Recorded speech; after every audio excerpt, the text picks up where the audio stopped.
तो आज हम सेशन शुरू करते हैं। आज का विषय है स्वस्थैनी, और ये मुझे लगता है कि बहुत ही इम्पोर्टेंट एक सब्जेक्ट है स्वस्थैनी। तो आरंभ करते हैं। स्वस्थैनी की बात आरंभ करने से पहले एक WHO का एक डेफिनेशन था, वर्ल्ड हेल्थ ऑर्गेनाइजेशन का ये डेफिनेशन था about health. Health is a state of complete physical, mental, social, and spiritual well-being, and not merely the absence of disease and infirmity. तो ये एक बहुत महत्वपूर्ण स्टेटमेंट है कि मात्र रोग मुक्त रहना ही एक स्वस्थ व्यक्ति का लक्षण नहीं है। Complete physical, mental, social and spiritual wellbeing ये होना चाहिए। और मुझे लगता है कि आज हम जिस विषय पे चर्चा करने वाले हैं तो वो शायद इसी की ओर एक क्लू है, एक पथ है, एक नीति है, एक प्रिंसिपल है जिसके द्वारा हम इस चीज को अचीव कर सकते हैं। तो स्वस्थैनी की बात इससे पहले एक और बात कर लूं कि we should understand all the factors which help man's quest for inner and external harmony। दोनों है। एक पेड़ जिस तरह से उसकी जड़ वो इनसाइड अंदर की ओर जाता है, उसी तरह से उसके शाखा प्रशाखाएं ऊपर की ओर जाती हैं। तो हमारे जीवन में भी दो एस्पेक्ट है, एक इनर और एक आउटर। तो इन दोनों का हार्मनी, इन दोनों का समन्वित विकास ये बहुत जरूरी है। तो we should understand all the factors, जितने सारे फैक्टर्स हो सकते हैं ये इनर और एक्सटर्नल हार्मनी के, तो उन सभी को हमें एड्रेस करना पड़ेगा, तब जाके हम जैसा चाहते हैं वैसा हम पा सकते हैं। तो ये स्वस्थैनी की बात, एक मनु संहिता का भी बहुत सारे जगह पे इसकी चर्चा भी होती है। इदं स्वस्थैनं श्रेष्ठ मिदं बुद्धि विवर्धनम इदं यशस्य मायुष्यमिदं निःश्रेयसः परम। तो मनु संहिता में भी कहते हैं कि स्वस्थैन के द्वारा ही ये श्रेष्ठ बुद्धि विवर्धन, यश, आयु, ये सब कुछ को पाने के लिए ये स्वस्थैन। और बहुत सारे जगह पे देखा भी गया कि स्वस्थैन यज्ञ करते हैं। तो जो सब विधियां हैं तो वो एक तरह से मुझे लगता है कंफ्यूजिंग है। स्वस्थैन वो यज्ञ या वो कर्म कांड जो है उन कर्म कांडों में सिमट के रह गया। इस स्वस्थैन की चर्चा बहुत सारे जगह पे हुई है। मनु संहिता में तो बहुत सारे जगह पे है, वो तो एक सिर्फ एक श्लोक को रखा गया है, लेकिन ऐसे बहुत सारे जगह पे है उसका उल्लेख। यजुर्वेद में स्वस्थैनी की बात आती है, सामवेद में भी है, अथर्ववेद में भी है, आयुर्वेद और यहाँ तक कि रामायण महाभारत में भी इस स्वस्थैन की चर्चा हुई है।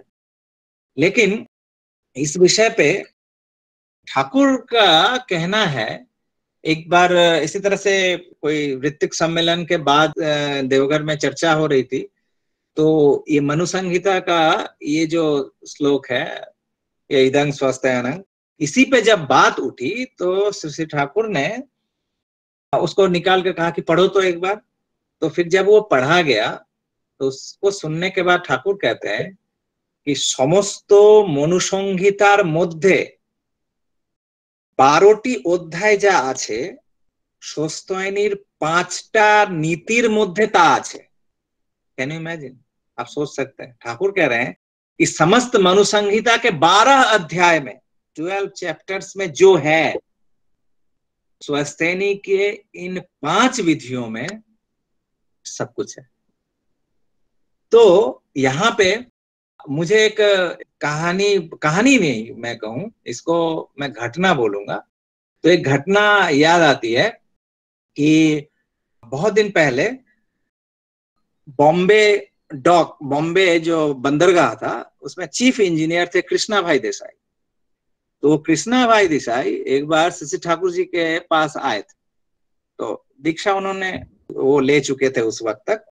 तो शशि ठाकुर के पास आकर उन्होंने कहा कि ठाकुर, ये आध्यात्मिक साधना में सिद्धि लाभ के लिए मेरा एक्चुअली एक क्वेस्ट था, हैंकरिंग था बहुत दिनों से कि ये आध्यात्मिक जीवन में कुछ सिद्धि लाभ करूं। और इसी क्रम में मैं भारतवर्ष के अनेकों साधक सिद्ध पुरुष महात्मा के चरणों में मैं उपस्थित हुआ, उनके सामने मैंने अपने मन का आवेदन भी उनके समक्ष रखा। लेकिन सभी ने जो पथ बतलाया, जो रास्ता बतलाया, वो इतना कष्ट साध्य था, इतना मतलब ऑस्टियरिटी से भरा हुआ था कि हमारे जैसे ये सांसारिक जीवन में ये सब नौकरी और ये सब घर परिवार ये सब लेकर अब वो कष्ट साध्य करना ये संभव नहीं था। वो पर्वत में, पहाड़ में, कहीं गुफा में जाकर साधन भजन, ये निर्जन किसी वन में, निर्जन किसी जगह पे जाकर कठोर तपस्या, तो ये सब मेरे लिए संभव नहीं था। और मुझे वो विद्या पसंद भी नहीं था कि संसार से अगर हटके ही अगर कुछ करना है तो फिर ये संसार के लिए क्या उपयोगिता उन सब चीजों की। तो ये, लेकिन जब मैं आपके पास आया तो यहाँ पर मैंने देखा कि आपके यहाँ जस्ट आपने कुछ 3-4 चीजें आपने साधन की बतलाई है, साधन पद्धति की। अभी जैसे उस वाणी के समय में शायद कृतिरंजन वो पूछ भी रहे थे कि कैसे हम उनके प्रिय हों, तो वही साधन, उसी साधन के द्वारा ही हम प्रिय हो सकते हैं। उस साधना के पथ पर ही हम उनके प्रिय बन सकते हैं या उनको हम पा सकते हैं। उनको पाने का मतलब ही है कि उनके प्रिय बनना। तो उस साधन पद्धति में आपके यहाँ मैं देखता हूं, उन्होंने कहा, कृष्णा भाई देसाई ठाकुर से कह रहे हैं कि मात्र कुछ विषय हैं, यजन, याजन, इष्टवृत्ति, स्वस्थैनी, सदाचार, बस यही तो 3-4-5 चीज हैं। और मैंने देखा है कि आश्रम में आपके यहाँ बहुत सारे लोग हैं यहाँ पे जो बहुत पढ़े लिखे हैं या ऐसे कुछ बहुत उच्च फाइनेंशियली हो या और किसी तरह से बहुत अच्छा बैकग्राउंड ऐसा है, ऐसा नहीं है। बहुत ही साधारण घर के बहुत सारे लोग हैं और वो लोग ठीक अच्छे से नीट एंड क्लीन, धोती, पंजाबी, किन्हीं किन्हीं का चश्मा भी गोल्डन फ्रेम का, हाथ में गोल्डन घड़ी, अंगूठियां, ये सब पहन के बहुत अच्छी तरह से इस आश्रम में मैं देख रहा हूं कुछ लोगों को कि एकदम साहेबी जैसा वो घूम रहे हैं बहुत कुछ ऐसे करके। लेकिन जब उनसे बात करता हूं तो वो साधन राज्य की, साधन पथ की ऐसी गहराइयों की बात ये लोग करते हैं, ये इतने साधारण होते हुए कि उसकी कल्पना करके मैं आश्चर्य हो जाता हूं कि ऐसे पूरे संसार में लिप्त और पूरे सांसारिक जीवन में ऐसे लिप्त रहकर, मतलब घर संसार, पति पत्नी, पुत्र बच्चे, संतान, ये सब कुछ, खेती बाड़ी, ये सब में इतने मशगूल रहते हुए भी वो साधन पद्धति की इतनी गहराई की बात, इतनी गंभीरता की बात वो कैसे कर लेते हैं? तो आखिर ये कैसे हो जाता है? तो ठाकुर ये सुनकर, ठाकुर की आंखें एकदम चमक उठती हैं और ठाकुर कहते हैं कि बहुत ही प्यार से कृष्णा भाई देसाई को कि देखिए ये सब, ये जो साधन पद्धतियां जो प्राचीन काल से जो चली आ रही हैं, वो एक्चुअली जिस समय के लिए था, उस समय लोगों का शरीर स्वास्थ्य काफी सबल था। शुद्ध घी, शुद्ध दूध, शुद्ध वायुमंडल में शुद्ध वायु, हर कुछ प्योर, सब कुछ लोग ग्रहण करते थे और उसके कारण शारीरिक, मानसिक सब तरह से इतने स्ट्रांग होते थे कि उस अवस्था में उन कठिन पद्धतियों को, उन कठिन साधन पद्धतियों को भी वो लोग आसानी से कर लेते थे। लेकिन अभी के समय में हम लोग सब कुछ ही भेजाल, ठाकुर कहते हैं भेजाल, मतलब सब में मिलावट।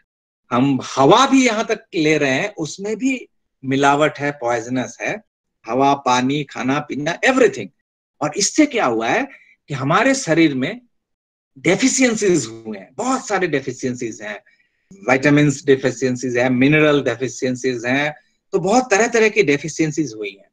तो इन डेफिशिएंसीज को पूरा करने के लिए अभी के समय में डॉक्टर क्या प्रिस्क्राइब करते हैं? तो एक कैप्सूल, विटामिन कैप्सूल्स या मिनरल कैप्सूल्स या आयरन कैप्सूल्स या इस तरह के, तो वो एक कैप्सूल खाने से शरीर में ये जो डेफिशिएंसीज हैं वो पूरी हो जाती हैं। छोटा सा एक, ज्यादा कुछ करने का जरूरत नहीं पड़ता, ये बनाओ रे, वो करो रे, ये लाओ रे, उसका एक प्रिपरेशन करो रे, नहीं, वो एक कैप्सूल आप खाते हो, उसमें आपका वो सब डेफिशिएंसीज है। तो डॉक्टर वो अभी के समय में लोग चूंकि कर नहीं सकते जो लाइफस्टाइल है, तो उसको वो कैप्सूल लेते हैं। तो ठाकुर उस प्रत्यय के साथ कहते हैं कि ये जो यजन याजन इष्टभृति जो है, ये वही लाइक कैप्सूल्स, कि इन व्यस्तता भरे जीवन में जहां पे व्यक्ति को साधन भजन का समय नहीं, तो इट वर्क्स लाइक कैप्सूल्स। तो ये स्वस्थैनी भी जो है, ये ठाकुर कहते हैं ये समस्त जितनी साधन पद्धतियां हैं हमारे शास्त्र में, वो सबका ये निचोड़ है। अगर इस स्वस्थैनी को अगर ठीक ठीक अगर व्यक्ति पालन करके चले, हर जितने सारे लॉज हैं, तो मुझे लगता है कि जो बड़े बड़े महात्मा, बड़े बड़े ऋषिगण जो साधन करके जो फल उन्होंने जीवन में पाया, उसका हर कण उस फल को हम प्राप्त कर सकते हैं मात्र स्वस्थैनी की इस विधि का पालन करके। तो अब इसी स्वस्थैनी पे आज का सेशन है। हालांकि इसमें तो बहुत सारी बातें हैं, कॉन्साइज में कितना तक हम लोग कर पाएंगे, समय का भी एक तकाजा है कि हम उस टाइम में भी हम कर लें। तो हम कोशिश करेंगे कि आज इन टोटलिटी स्वस्थैनी को हम लोग चर्चा करेंगे, फिर हम नेक्स्ट सेशन में एक एक सेशन में हम लोग एक एक पार्ट जाएंगे। तो स्वस्थैनी के बारे में पहला जो ठाकुर जी का कहना है, जैसे ठाकुर कहते हैं स्वस्थैनी के बारे में, ठाकुर जी की ये वाणी है स्वस्थैनी के संबंध में, ये हम लोग पढ़ लें। बचने बढ़ने का चाहते यदि वर, यानी गुण, इसका बांग्ला में मैं पढ़ लू, बाचा बाड़ार चाष यदि बर निखुद भावे স্বস্তায়নী ধর, আপদ বিপদ দরিদ্রতা যতই আসুক কাটবেই তা, সুখ সমৃদ্ধি দিন দিন উঠবে ফুটে হয়ে নবীন, आयु टारो होए आए संभव जा ता पाबी ताए। बचने बढ़ने का चाहते यदि वर, त्रुटिहीन रूप से स्वस्थैनी को पकड़, आपदा विपदा और दरिद्रता कभी आए जितनी ही पर मिटेंगी सभी, सुख समृद्धि दिन दिन बढ़ेंगी होकर नित्य नवीन, आयु भी तुम अर्जन करोगे जो भी संभव वही पाओगे। If you really wish the boon of life and growth, observe Swasthayani in an unfaltering manner. You can overcome however much trouble, distress and poverty may come. Happiness and prosperity will be increased day by day. Blooming in a noble way, so will you be able to gain longevity and will attain everything possible.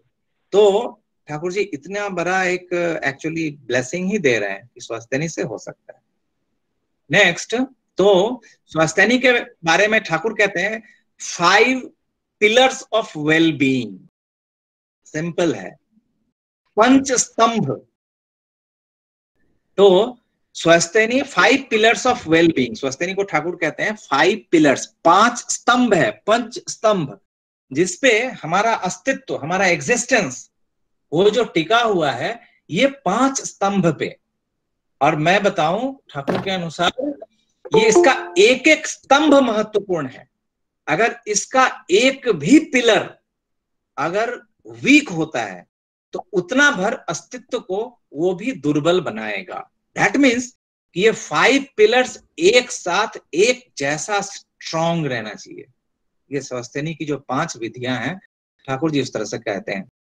और इसको क्रमवार तरीके से अगर देखें कि first pillar कौन सा, सेकंड पिलर कौन सा, थर्ड पिलर कौन सा, फोर्थ और फिफ्थ पिलर कौन सा, तो ये भी बहुत महत्वपूर्ण है हमें याद करने के लिए। क्योंकि हो सकता है बहुत सारे लोग स्वास्थ्यनी हैं, लेकिन अगर उनको तुरंत अभी कहा जाए तो वो शायद एक के बाद एक ना बता पाए, या सब लॉ भी शायद एक ही चीज हमारे दिमाग में रहता है, स्वास्थ्यनी मतलब निरामिष, निरामिष खाना। तो ये बहुत ही एक छोटा सा हिस्सा है स्वास्थ्यनी का, निरामिष।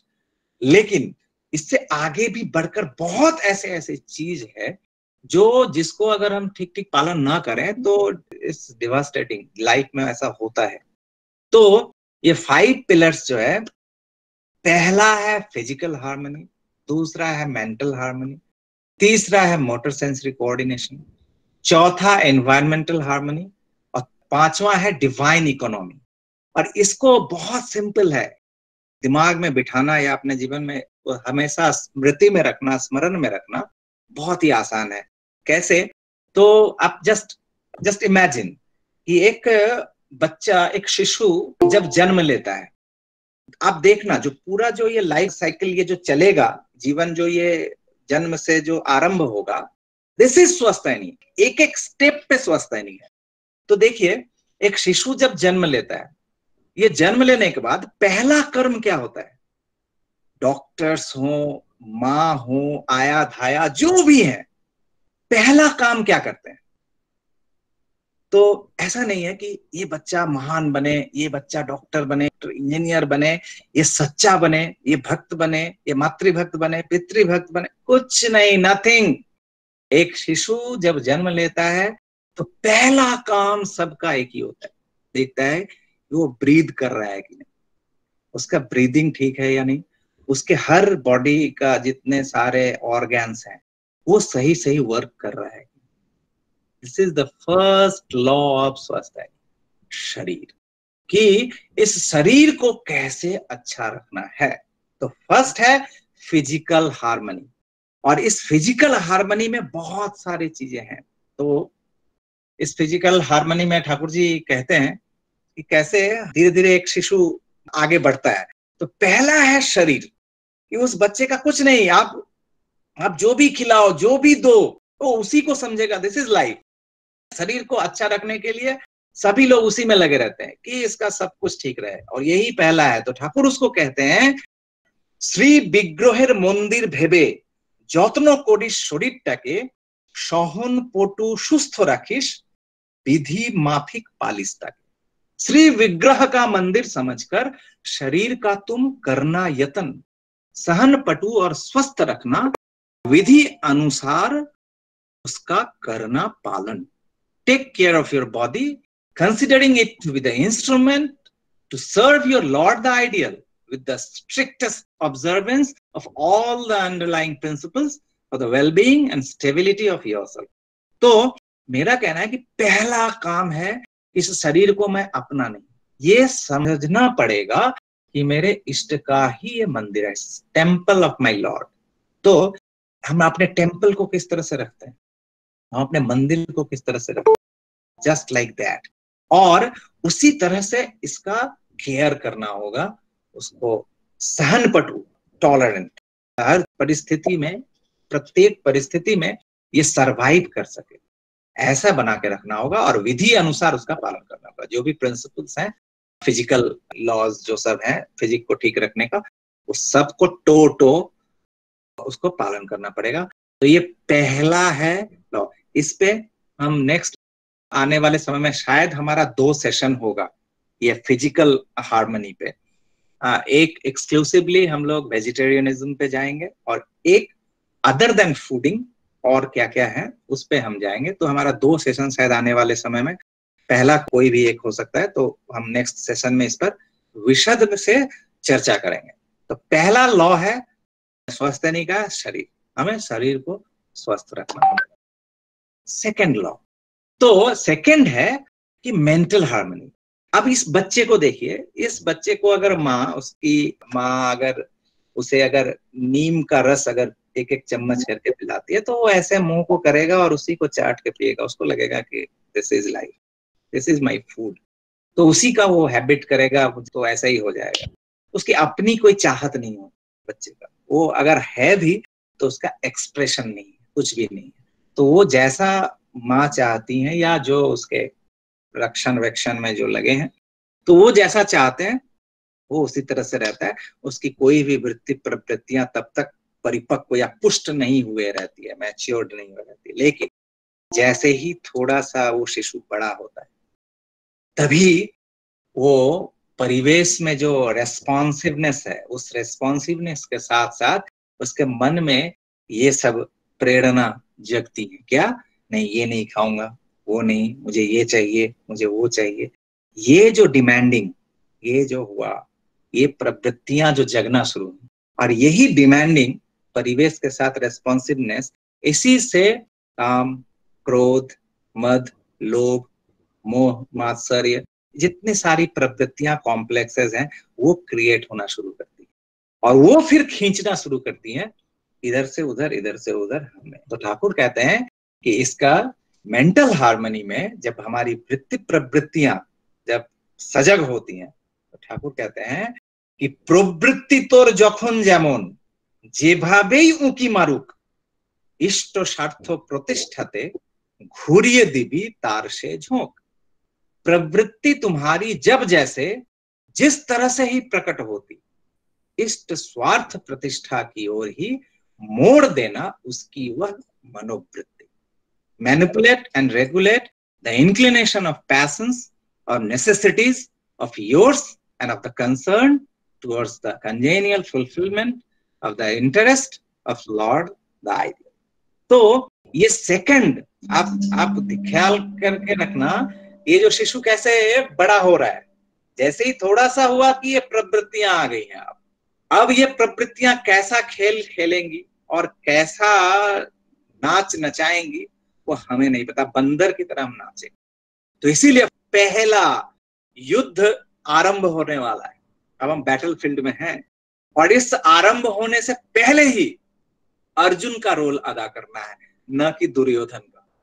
कि हम अगर नारायणी सेना, अगर नारायण का ये जो सृष्टि है, इस सृष्टि में जितने सारे ऐश्वर्य हैं, उसको अगर समेटने में अगर गए तो फिर सर्वनाश निश्चित है।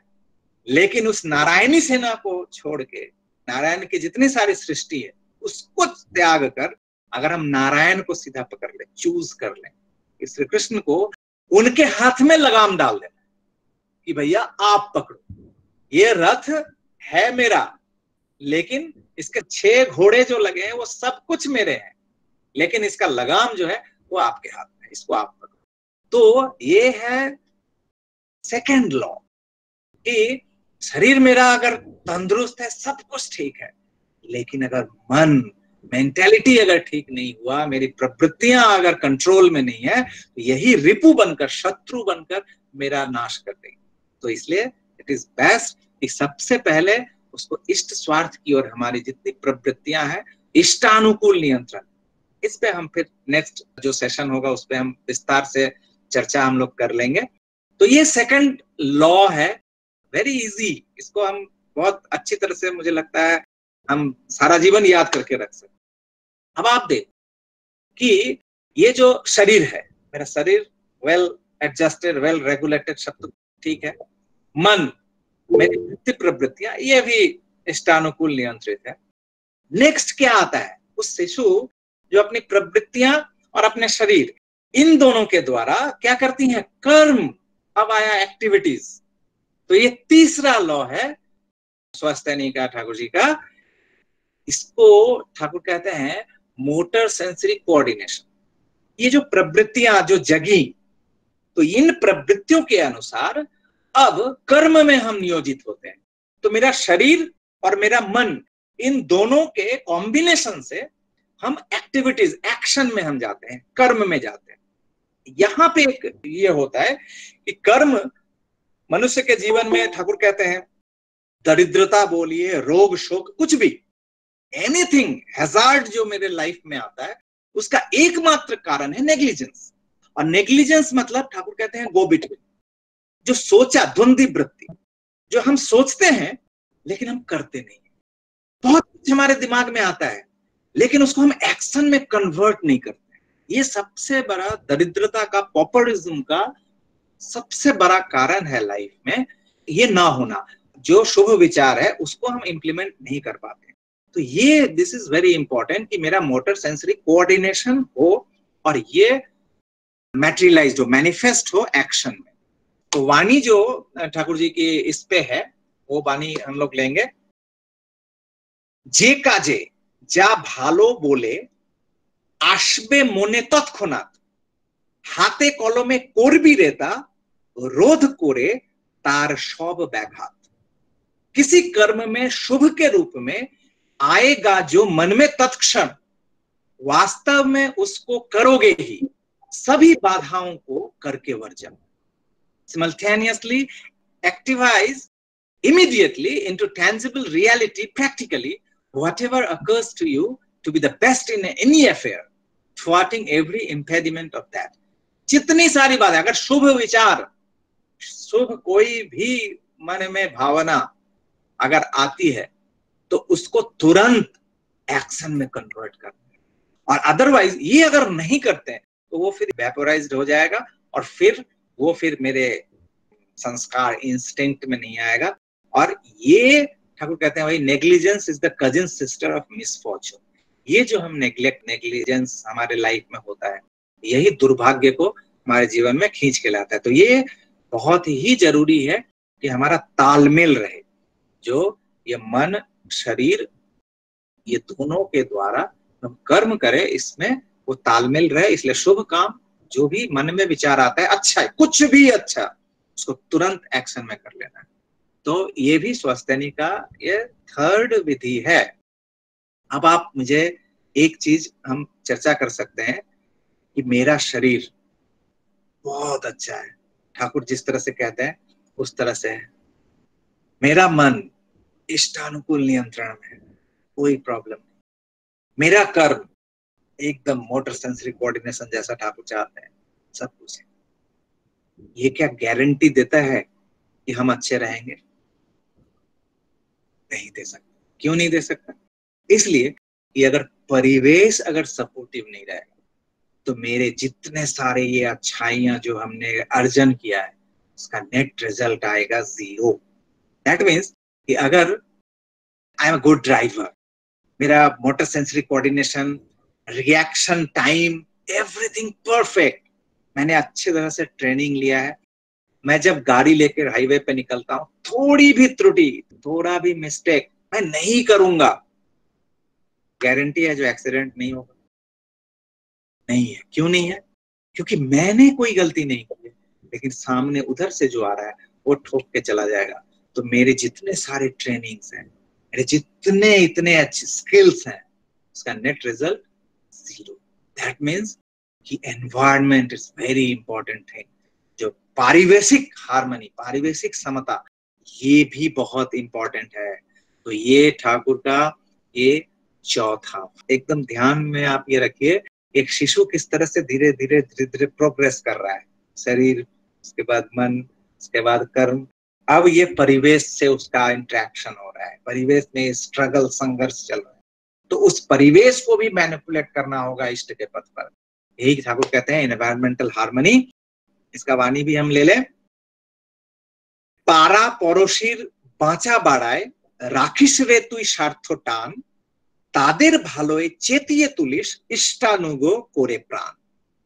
पड़ोसियों के बचने बढ़ने पर अपने ही स्वार्थ सम रखना ध्यान, यानी अपने ही स्वार्थ जैसा उन पर ध्यान रखना, उनके शुभ को जागृत करना, इष्टानुग उनके करके प्राण।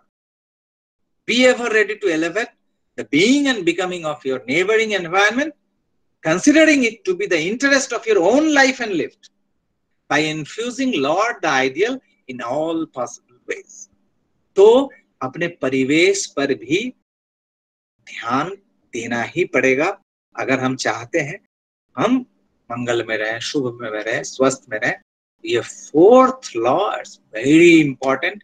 ये 5 स्तंभ के ये 4 स्तंभ हैं जो हमने अभी चर्चा की। इस पर विशद चर्चा हम आने वाले सेशन में जरूर करेंगे। एक एक सेशन शायद ले। और लास्ट बट नॉट लीस्ट, अंतिम जो 5वां स्तंभ है ये भी बहुत ही इंपॉर्टेंट है, और कहते हैं डिवाइन इकोनॉमी। तो डिवाइन इकोनॉमी, इसकी चर्चा करने से पहले हम ठाकुर जी की वाणी को ही पहले ले लेते हैं। जो वाणी में ठाकुर क्या कहते हैं,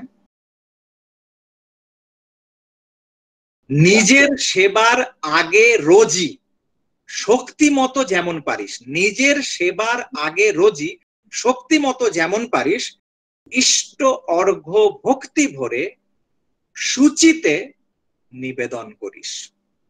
स्वयं की सेवा से पहले प्रतिदिन, स्वयं की सेवा मतलब हम अपने को जिंदा रखने के लिए जो हम कर्म करते हैं, अपनी सेवा, उसके पहले स्वयं की सेवा से पहले प्रतिदिन शक्ति भर जैसे भी सकना इष्ट अर्घ्य को भक्ति सहित तुम शुचिता से निवेदन करना।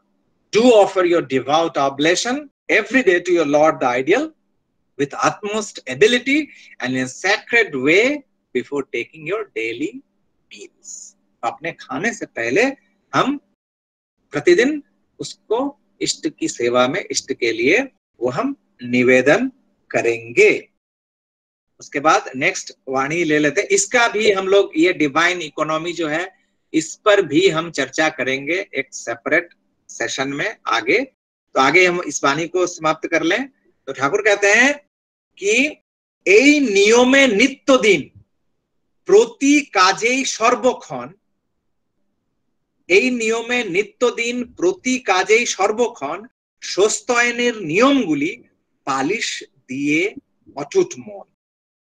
30টি দিন পুরে গেলে মাসের অর্ঘ্য সদ্দক্ষিণায় ইষ্ট ভোজ্য পাঠিয়ে बाकी मौजूद राखबी बर्थनाय। इस नियम से नित्य दिन प्रत्येक कर्म में हर क्षण स्वस्तिनी के नियमों का पालन करना लेकर अटूट मन। 30 दिन पूरे होते ही मासिक अर्घ्य सददक्षिणा सहित इष्ट भोज्य में भेजकर बाकी को रखना मौजूद वर्धना के हित। इसका इंग्लिश ले लें।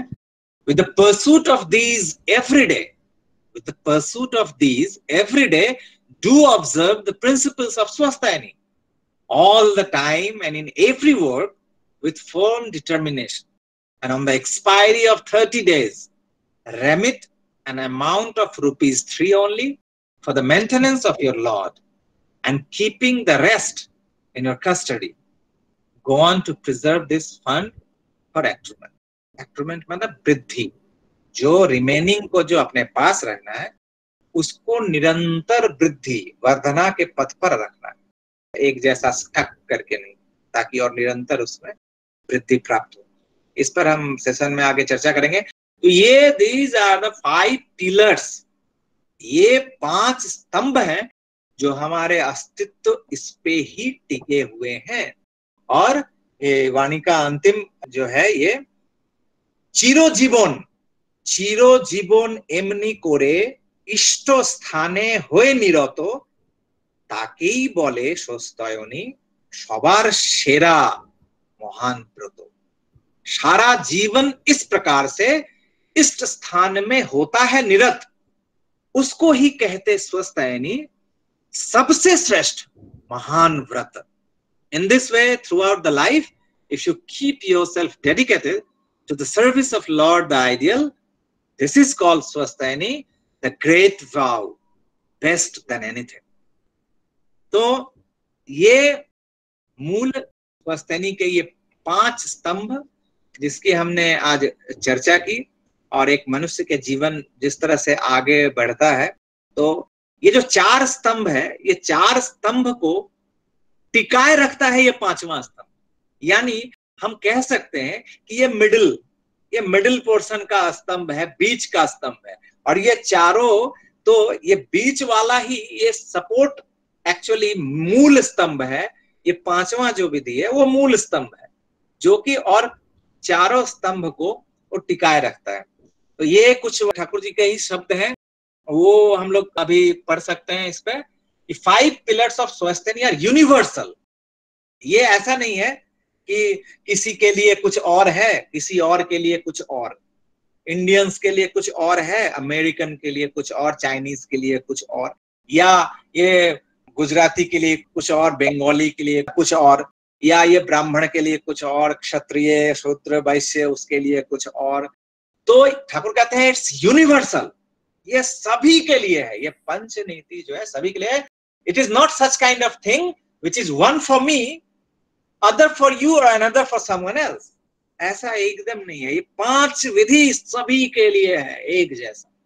और फिर कहते हैं कि all these must be followed and practiced according to one's distinctive characteristic if one really wants to develop। अगर व्यक्ति अगर उन्नति करना चाहता है जीवन में, तो अपने वैशिष्ट्य, अपने कैरेक्टरिस्टिक्स पर कायम रहते हुए इन 5 विधियों का सही सही ठीक ठीक पालन करना ही पड़ेगा अगर हम उन्नति करना चाहते हैं जीवन में।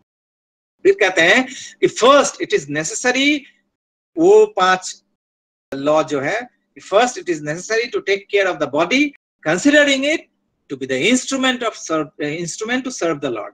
अपने इष्ट की सेवा के लिए ही मेरा ये शरीर है, मेरा ये जीवन है, और उस हिसाब से to protect it, to keep it safe, to keep it well, ये it's my duty। क्यों ड्यूटी है? इसलिए ड्यूटी है कि ये मेरा नहीं है। अगर मेरे पास कोई गाड़ी है और वो गाड़ी मेरे किसी गुरुजन ने मुझे दिया है, तो ये उनकी प्रॉपर्टी है, मैं जैसे तैसे इसको नहीं चला सकता, आई हैव नो राइट। तो उनकी चूंकि ये गाड़ी है तो इसको सही इस्तेमाल करना, इसको सही कंडीशन में रखना, इट्स माय ड्यूटी। उसी तरह ठाकुर कहते हैं कि ये श्री विग्रह का मंदिर है, ये उन्हीं का यंत्र है, इसको आई हैव नो राइट कि हम इसको जैसे तैसे हम व्यवहार करें शरीर को, इसको हमें उस तरह से ही यूज करना है, ठाकुर का है। Secondly, without suppressing the patience, ये जो वृत्ति प्रवृत्तियां जो उफान मारती हैं, इसको सप्रेस नहीं करना है, इसको चैनलाइज करना है, उनकी सेवा में लगाना है कि मेरी जितनी भी प्रवृत्तियां चाहे जैसी भी हैं, उसको हम अपने इष्ट की सेवार्थ में लगाएंगे, उन्हीं के चरण में सार्थक करेंगे अपनी वृत्ति प्रवृत्तियों। तो without suppressing the passions, one has to manipulate and regulate them by making them conducive to the interest and establishment of the lord. उन्हीं के लाभ में उसका नियोजना करना है अपने प्रवृत्तियों को। और फिर आता है, then one should incessantly and in a righteous manner materialize whatever good thought that comes to his mind। जो भी अच्छा विचार जो भी आता है उसको तुरंत कर्म में करना ही है। बहुत सारे हो सकते हैं कि अभी शायद इस सेशन में जिनका स्वस्थनी व्रत नहीं है और उनका मन में शायद ये हो रहा होगा स्वस्थनी व्रत तो चाहिए जीवन में, तो ये जो मन में जो ये थॉट आ रहा है गुड थॉट, इसको इम्प्लीमेंट मतलब एज सुन एज पॉसिबल उसको करना ही है। नहीं करेंगे तो फिर जो ये भाव है ये ज्वार भाटा की तरह, ये अभी उफान है फिर ये नीचे चला जाएगा, और जो नीचे एक बार चला जाएगा तो फिर ढूंढने पर नहीं मिलेगा, फिर बहुत कठिनता से फिर हो सकता है कि फिर कभी ऊपर आए। तो इसीलिए जब ही लोहा गर्म है हथौड़ा मार दो, तो ये लॉ है, मुझे लगता है 3rd लॉ इसी तरह से।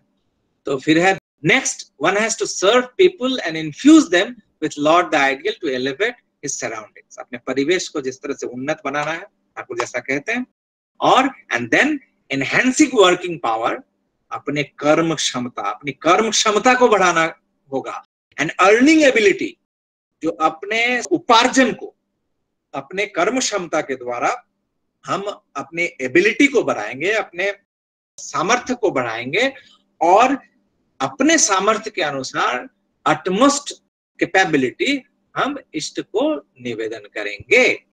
और ठाकुर कहते हैं लास्ट में, if one observes these in A proper way, he would have been bound to briskly flourish and prosper।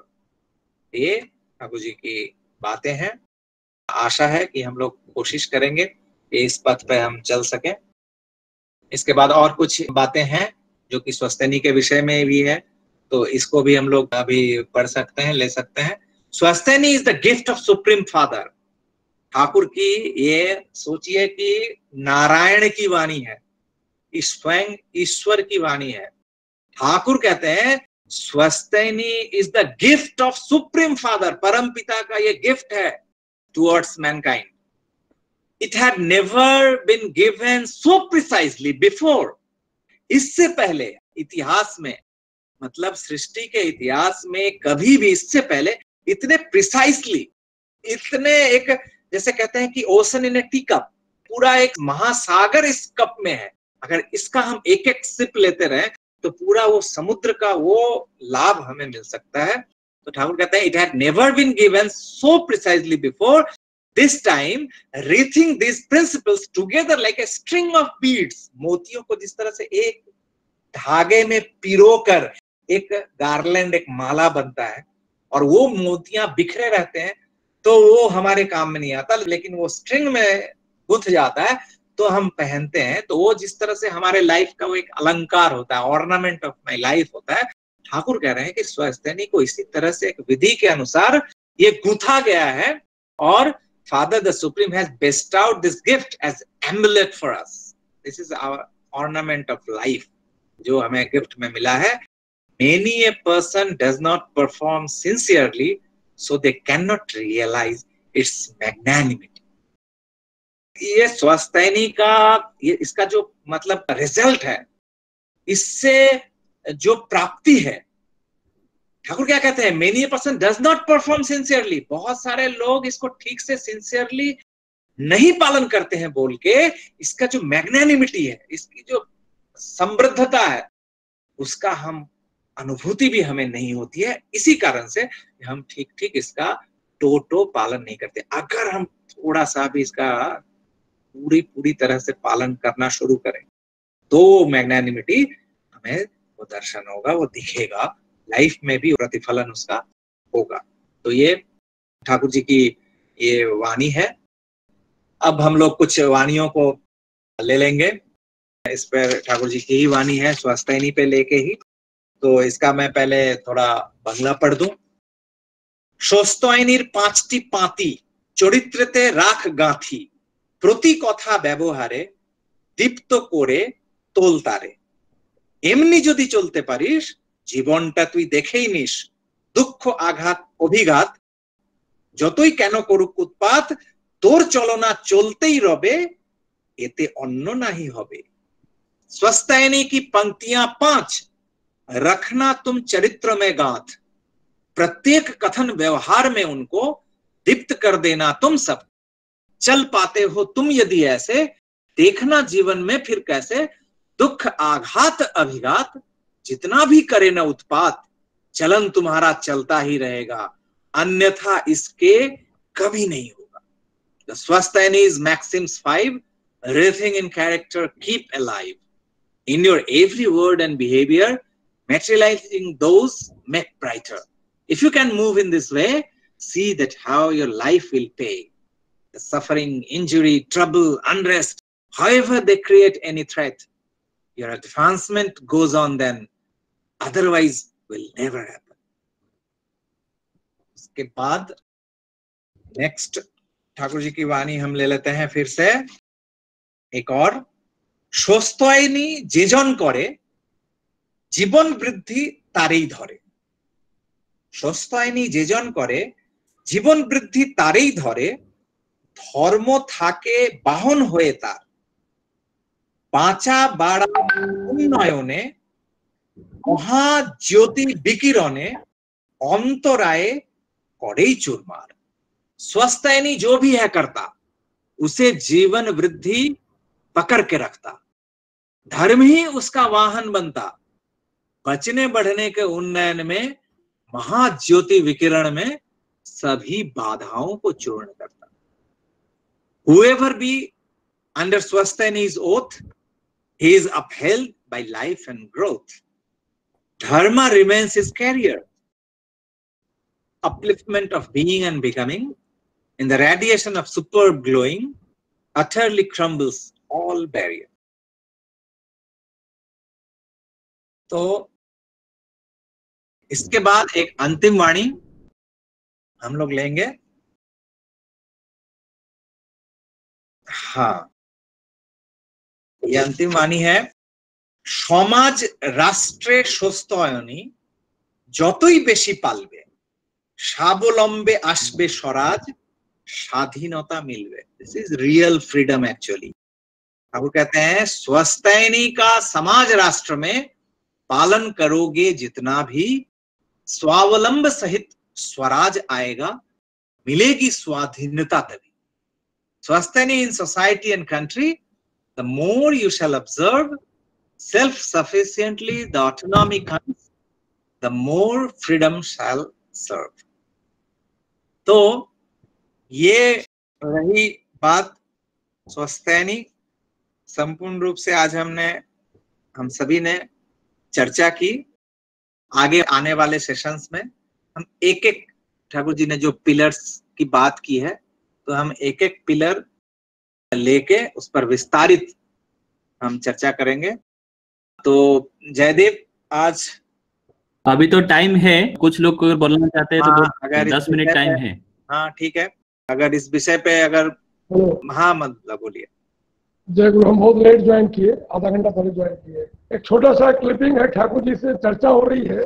चर्चा का क्लिपिंग जो हम पढ़े हैं वो याद नहीं पड़ा कहाँ से पढ़े हैं। तो ठाकुर जी बैठे हुए हैं और सब भक्त लोग बैठे हुए हैं, सब लोग चर्चा कर रहे हैं कि हम लोग बहुत समय ग्रहों के फेरे में घूमते हैं, ग्रहों के चक्कर में रहते हैं, कष्ट आता है, विपदा आती है। तो बहुत लोग बोलते हैं इन्वायरमेंट में, परिवेश में जो हम लोग के आदि अनादि देवता लोग हैं, कोई कहता है कि नवरात्रा दुर्गा पाठ करिए 9 दिन का तो शायद सब ग्रह कट जाएंगे। कुछ लोग कहते हैं कि हनुमान चालीसा पढ़ने से भूत पिशाच निकट नहीं आवे, महावीर जब नाम सुनावे। कुछ लोग कहते हैं कि रामायण पाठ करने से भी ये सारे ग्रहों का जो चक्कर है वो खत्म हो जाता है। तो ठाकुर जी बोलते हैं कि मुझे तो ऐसा प्रतीत होता है, बोले मुझे तो ऐसा लगता है कि अगर नवरात्रा दुर्गा का पाठ देखा जाए तो उसमें दुर्गा जी ने महिषासुर का वध किया है ना, एक पाप कांड किया है, लेकिन मौखिक नहीं है, वो कर्म में उसको परिणत करके वो महिषासुर का वध किए हुए। हनुमान चालीसा अगर हम पढ़ते हैं तो हनुमान चालीसा में देखा गया हनुमान के चरित्र को कि सिर्फ उपासना नहीं कर रहे हैं,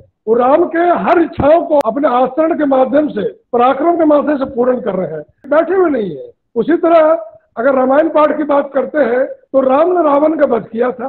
तो कहने का मतलब ठाकुर जी उस माध्यम से कहना चाह रहे थे कि सिर्फ बैठे बैठे हम किसी ग्रह को दूर नहीं कर सकते।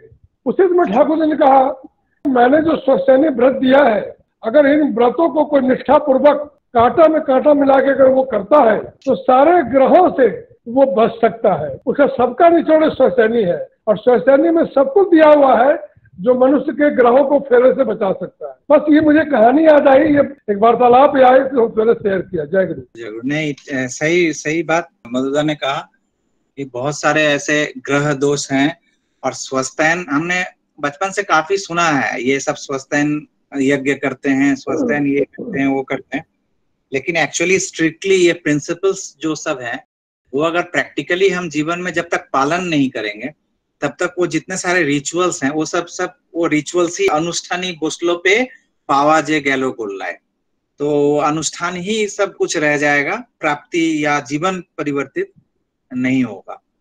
तो ये बात सही है। आगे और कोई कुछ बोलना चाह रहे हैं शायद? दादा जय गुरु, मैं कृति रंजन बोल रहा हूँ बैंगलोर से।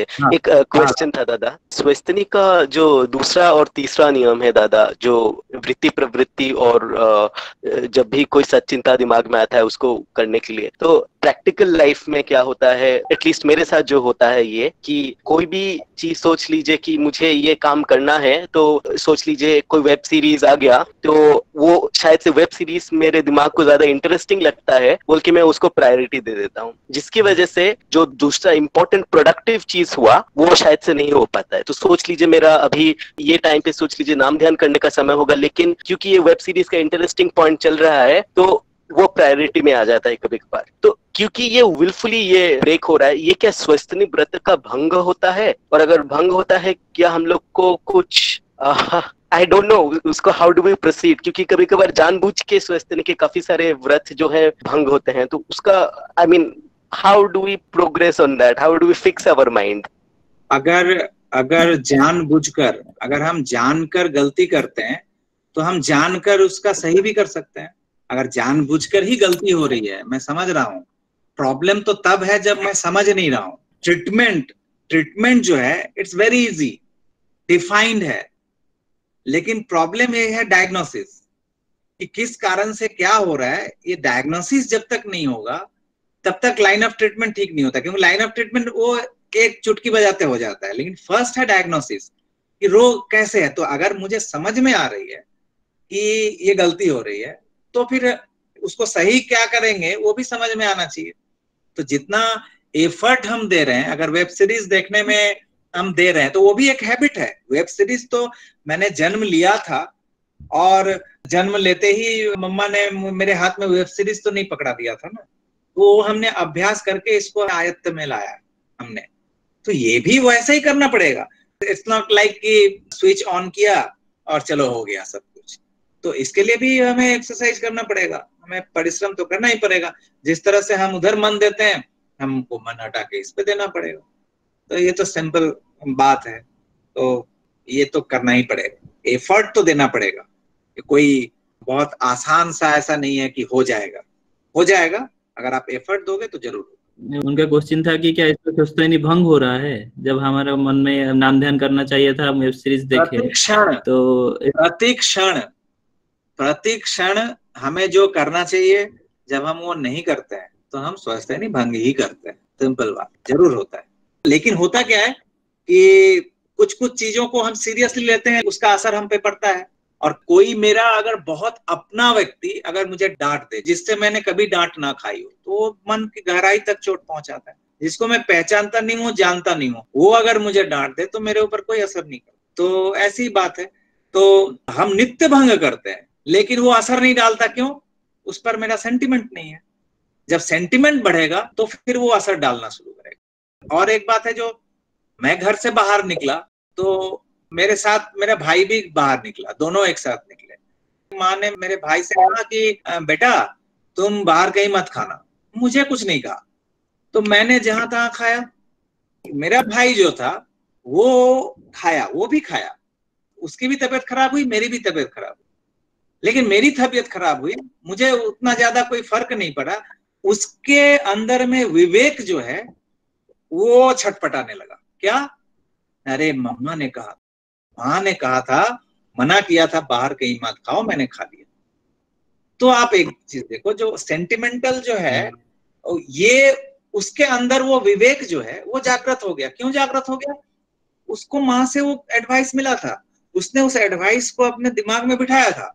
गलती की, उसने भी गलती की, मैंने भी गलती की। मेरे पास एडवाइस नहीं था, मेरे पास गाइड नहीं था, उसके पास गाइड था, उसके पास एडवाइस था। हम दोनों ने गलती की, हम दोनों को वो प्रतिफल मिला। लेकिन हम गलती करके हो सकता है कि फिर से वो गलती करेंगे या फिर से हम उसमें जाएंगे। उसके पास अब वो एक विवेक, एक जगह है, जो विवेक उसको बार बार कचोट रहा है, उसको पिन कर रहा है कि नहीं तुमने इस कारण से। तो उसके रेक्टिफिकेशन का एक चांस है, उसने अपने सामने एक रखा है।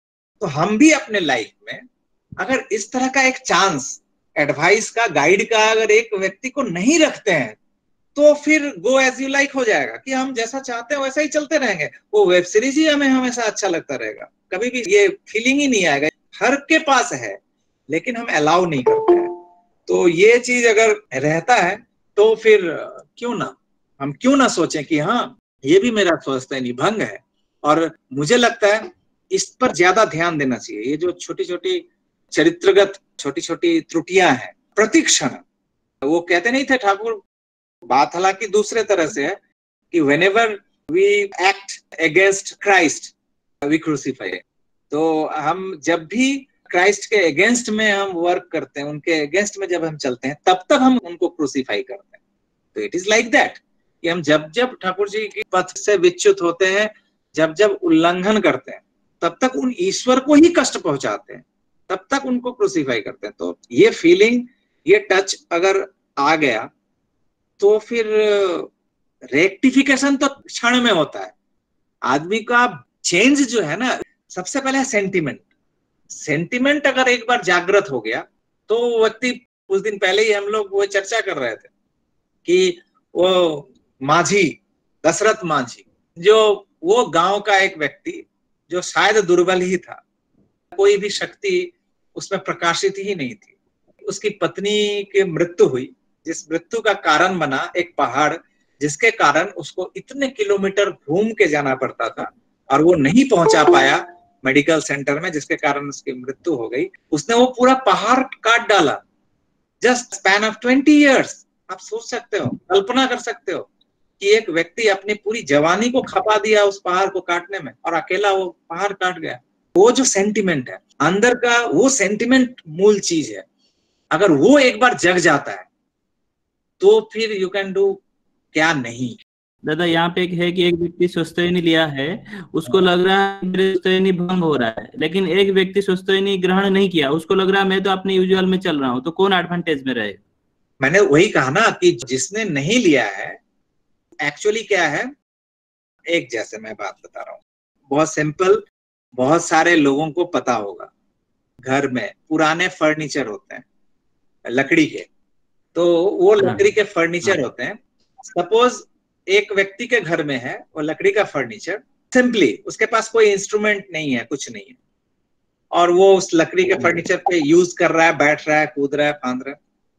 और एक घर में है वही फर्नीचर है, सेम फर्नीचर उसके भी घर में है, उसके पास एक ऐसा डिवाइस है जो कि बहुत माइक्रो साउंड को भी पकड़ पाता है, बहुत ही माइक्रो साउंड को भी वो पकड़ लेता है। वो डिवाइस नाम अभी मुझे ध्यान में नहीं आ रहा है, खैर जो भी हो, जो फ्रीक्वेंसी को पकड़ लेता है। तो अब क्या हुआ कि उसके फर्नीचर में भी ये लगा हुआ है, उसको क्या कहते हैं, दीमक, जो उई, बांग्ला में उई कहते हैं, टर्माइट, राइट। तो वो लकड़ी को अंदर से खा रहा है लेकिन पता नहीं है। और इसके पास जो वो सूक्ष्म वो साउंड पकड़ने का डिवाइस है, उससे उसको पता चल जाता है ये क्या आवाज आ रही है। तो फिर वो देखता है कि छोटे छोटे छोटे छोटे छिद्र अंदर से वो घून बन के वो लकड़ी को खा रहा है। तो चूंकि इसको पता रहता है, इसको पता हो जाता है, तो वो चांस है कि वो उसको रेक्टिफाई कर ले। और ये जो है, ये बंदा, इसको पता ही नहीं है, ये सिंहासन पे बैठा हुआ है, फर्नीचर पे मजा ले रहा है, सोच रहा है कि हमें तो कुछ नहीं। अचानक अंदर से जो वो खोखला होता चला गया है, ये उसको पता नहीं। हो सकता है आज अच्छा है, कल अच्छा रहेगा, परसों हो सकता है वो कोलैप्स कर जाए। तो स्वस्थानी नहीं लेने पर भी कोलैप्स करेगा, आज नहीं तो कल। हो सकता है आज जो दिख रहा है वो कल नहीं रहेगा। जिसने स्वस्थानी लिया है उसके जीवन में भी टर्माइट है, इसके जीवन में भी टर्माइट है, इसके जीवन में जो टर्माइट लगा है, अब इसको पता चल गया है इसमें टर्माइट है, वो उसका ट्रीटमेंट करना शुरू कर दिया है। अंतर सिर्फ यही है। तो मेरा ये कहना है कि और एक बात है इसमें, एक बात और मैं कहूंगा कि अल्टीमेटली सूक्ष्मता, जीवन की सूक्ष्मता ही लक्ष्य है। फाइनर टू फाइनर हम होना चाहते हैं।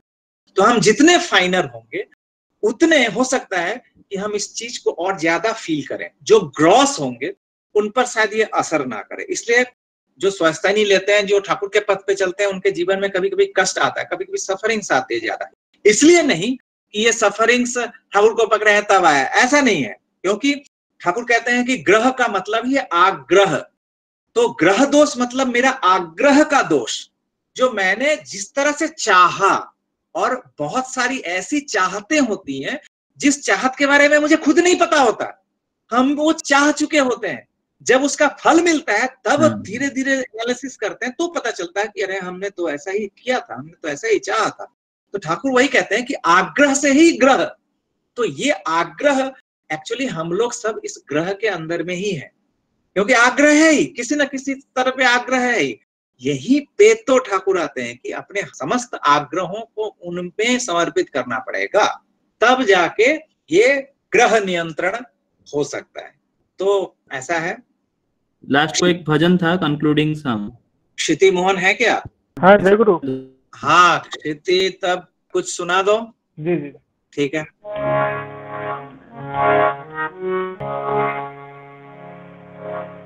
सोच समझ कर चलो रे बंदा, ये संसार अनजाना है, ये संसार अनजाना है। सोच समझ कर चलो रे बंदा, ये संसार अनजाना है, ये संसार अनजाना है। राह कठिन है टेढ़ी मेढ़ी, राह कठिन है टेढ़ी मेढ़ी, पलक गिरे वह जाना है, ये संसार अनजाना है। सोच समझ कर चलो रे बंदा, ये संसार जाना है, ये संसार जाना है।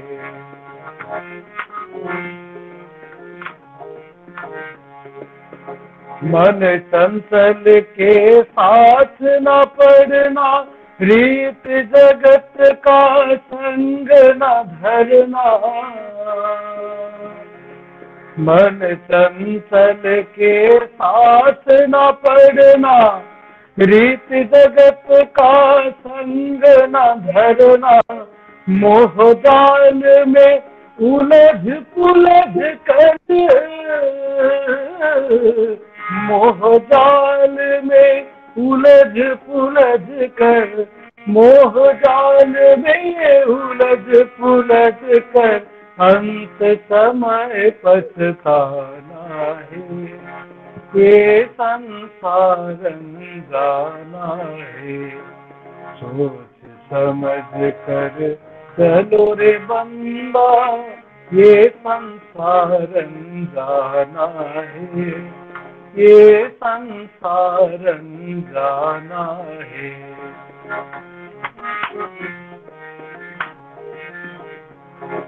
भव जल धारा ऊटी लहरी, पार न पाए अंधी गहरी। भव जल धारा ऊटी लहरी, पार न पाए अंधी गहरी। काल भंवर में होश गवाया, काल भंवर में होश गवाया, डूब के प्राण गवाना है। ये संसार जाना है, सोच समझ कर चलो रे बंदा, ये संसार जाना है, ये संसार जाना है।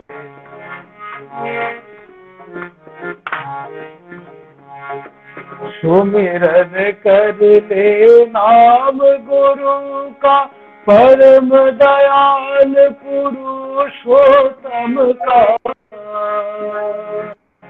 सुमिरन कर ले नाम गुरु का, परम दयाल पुरुषोत्तम का। उद्धाता है जीव जगत का, उद्धाता है जीव जगत का, उद्धाता है जीव जगत का। अभय चरण ठिकाना है, ये संसार जाना है, ये संसार जाना है। सोच समझ कर चलो रे बंदा, ये संसार जाना है, ये संसार जाना है। राह कठिन है टेढ़ी मेढ़ी, राह कठिन है टेढ़ी मेढ़ी, पलक गिरे वह जाना है। ये संसार जाना है, सोच समझ कर चलो रे बंदा, चलो रे,